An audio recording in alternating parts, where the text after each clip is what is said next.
Fala, família! Tudo certo com vocês? Espero que sim. Antes de mais nada, se inscrevam, curtam, compartilhem, comentem, mostrem pros amigos. O canal, ele tá crescendo, ele tá bombando e vamos fazer bombar mais ainda. Como eu falei pra vocês, eu ia trazer conteúdos diferentes, além de vlogs. Os vlogs não param, mas eu ia trazer conteúdos diferentes pra vocês. Hoje eu tô trazendo um conteúdo falando um pouquinho sobre a minha vida pessoal. Mais do que eu trago no vlog, eu quero trazer um pouquinho sobre a minha experiência, uma experiência que eu tive, e eu quero trazer para vocês, contar um pouquinho. Que foi quando eu fiquei internada num hospital psiquiátrico durante 2 semanas. Desde os meus 14 anos, eu convivo com a depressão. Só que eu sempre reneguei isso. Isso foi um problema de família, mesmo influenciada por família, que sempre falava que depressão era frescura, depressão era falta de lavar roupa, depressão era algo imaginário da cabeça. Então eu mesma criei esse preconceito dentro de mim. Foi a mesma coisa com a minha homossexualidade, quando eu descobri também. Aconteceu um caso onde eu sofri um abuso e hoje eu não tenho mais vergonha nenhuma de falar sobre isso. Eu sofri um abuso com 14 anos e aí foi o primeiro estopim. O segundo, na verdade, né? Perdão. O primeiro foi quando meus pais se separaram. E o meu pai, ele chegou a me culpar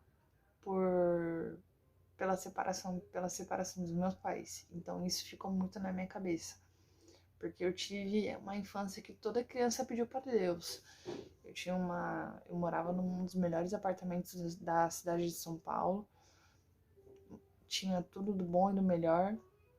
Não me faltava nada e do nada minha vida mudou de cabeça para baixo. Isso ocupou muito na minha cabeça, só que eu não tinha noção do quanto tinha ocupado. Quando eu fiz 14 anos, eu tive um caso aí de abuso no meu primeiro emprego como jovem aprendiz.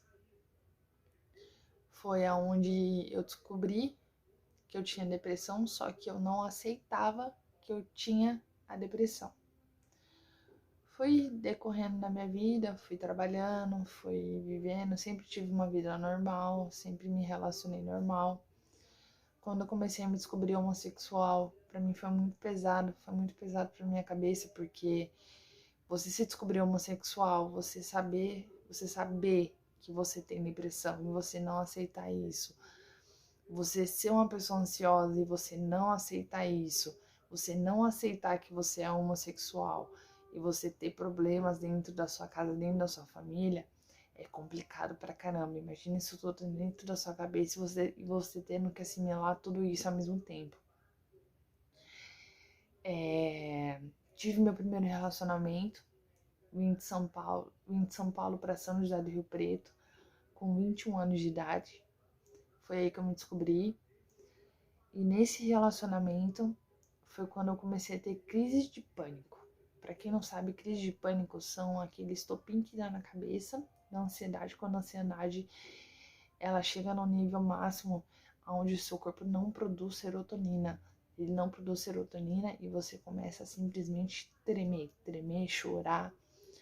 Existem pessoas que desenvolvem de várias formas. Em mim, eu começo a tremer, eu começo a chorar, eu começo a ter pensamentos muito fora do comum. Acabou esse meu relacionamento, continuei a minha negação, não tenho depressão, não tenho nada, não tenho... Até aí, vida normal, me renegando como sempre. Não tinha falado para toda a minha família sobre a minha sexualidade, só para minha mãe. Tinha vergonha disso? Tinha muita vergonha disso.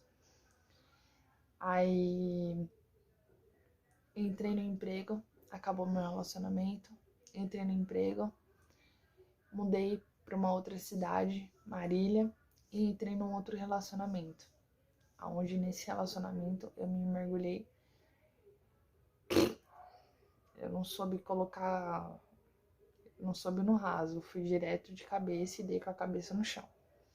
Foi aí que foi meu estopim. Não digo que isso foi a culpa, mas foi o estopim para tudo que aconteceu. Eu dei uma resumida aqui do que aconteceu.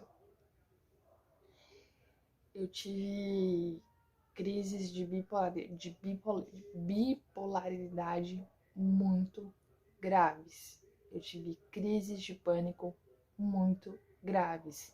Eu tive crises de depressão muito graves. Eu tentei acabar com a minha vida 3 vezes. Isso não é normal. Foi quando eu virei a chavinha e falei assim: eu não posso mais esconder que eu tenho uma doença. Eu tentei acabar com a minha vida, tenho a marca aqui até hoje. Não sei se dá pra vocês verem aqui. Essa aqui foi uma das tentativas mal sucedidas, graças a Deus. Outras foi tomando remédio. Eu parava de respirar durante a madrugada. Parava de respirar até onde eu aguentava. Voltava, ficava 3, 4 minutos sem respirar. Quando eu via que eu ia desmaiar, meu corpo mesmo funcionava, meu corpo mesmo dava alerta e voltava. E eu sozinha, me renegando a voltar pra Rio Preto, porque eu falava que eu sempre tive minha independência e pra mim voltar pra Rio Preto, voltar pra casa dos meus pais, seriam dar 3 passos pra trás na minha vida, porque eu sempre fui muito independente, eu sempre tive meu emprego, eu sempre morei sozinha, nunca passei nenhuma dificuldade, sempre trabalhei pra mim, construí um ótimo currículo, graças a Deus. E acho que isso pra mim foi a pior parte. Aí liguei pra minha mãe, ligava todo dia chorando pra ela, falando pra ela: mãe, pelo amor de Deus, me salva, eu não quero mais viver, não sei o que. Eu não queria viver. Eu comecei a relembrar tudo do meu passado. Eu comecei a relembrar as brigas dos meus pais, eu comecei a relembrar o meu abuso, eu comecei a relembrar relacionamento tóxico que eu tive, eu comecei a relembrar N coisas que eu tinha escondido dentro da minha mente.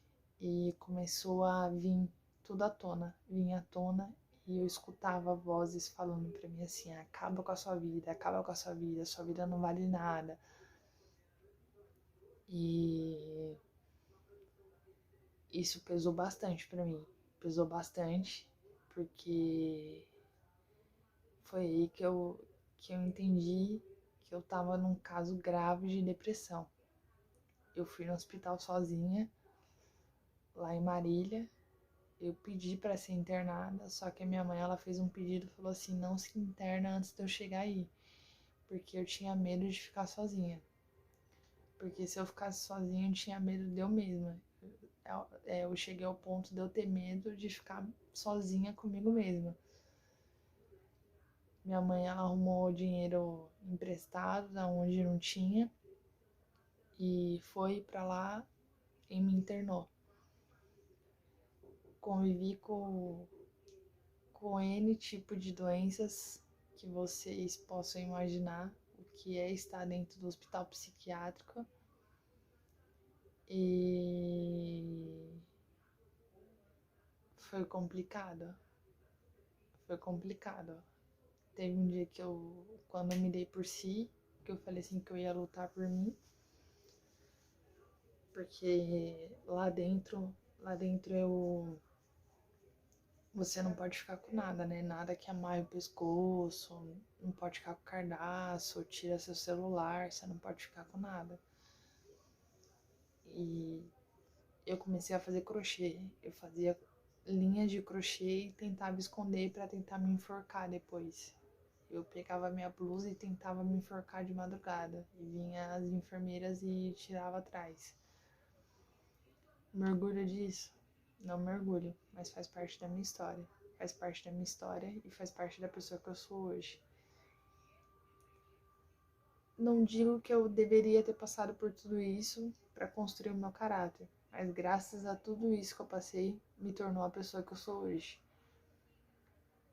Uma pessoa batalhadora, que tá recomeçando do zero, que tá tentando, que